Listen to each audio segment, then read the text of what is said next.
What would it take to be the king of the sport of kings? What would it take to save the sport of kings? This is the story about the ultimate sacrifice of a billionaire. Mr. Stronach, the king of the sports of kings. Incredible. What do you think about that title?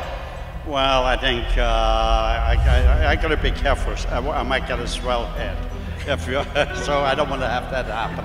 No, I love horses, and I'm fortunate that I be able to do things and be able to serve the horse industry and put on a great show and make sure that the horse industry stays healthy. For hundreds of years, horse racing has been the sport of kings. Frank Stronach's vision is to take the sport to a new era. The movie studio went live on location to ask him why he'd give up $1 billion corporation to save this dying sport.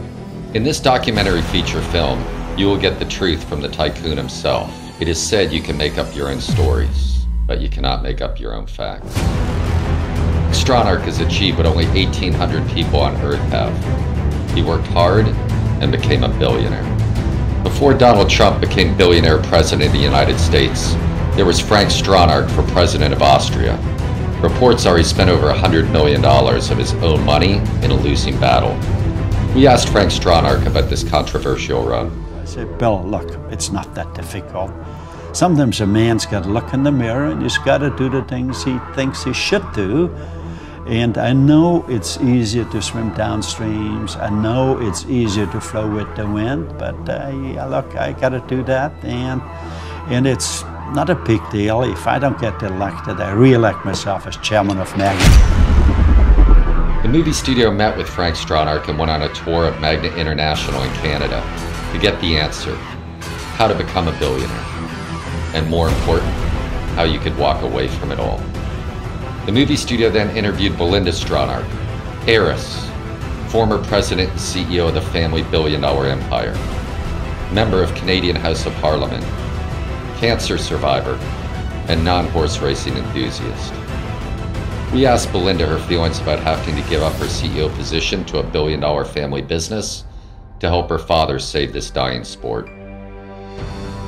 Billionaire auto parts tycoon Frank Stronach gives it all up to become king of the sport of kings. It is reported he spent over $50 million on his Pegasus statue that graces Gulfstream Park in South Florida, immortalizing his love for the sport.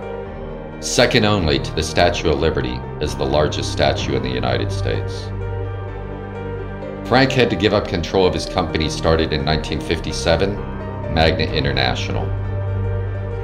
Of course, Gulfstream Park had a chance to build new, right? They tore the old one down and built it new. And Santa Anita, I put a lot of renovations in, so it's quite nice too. And here we would like to do something sooner or later. We have to either do something here to bring this up to standard or do it over in Laurel.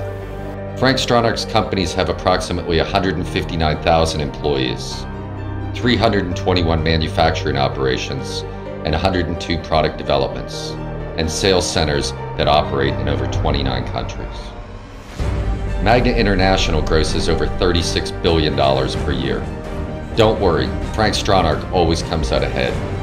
In the past 12 months, his tracks host 5 of 12 of the world's major horse racing events: the Florida Derby, the Pegasus Cup, the world's most expensive race, the Breeders' Cup, and the Preakness. Along with his online company ExpressBet, you can bet on Frank Stronach. The sport of kings. The king of the sport of kings. The sacrifice. The billions. The facts. The man.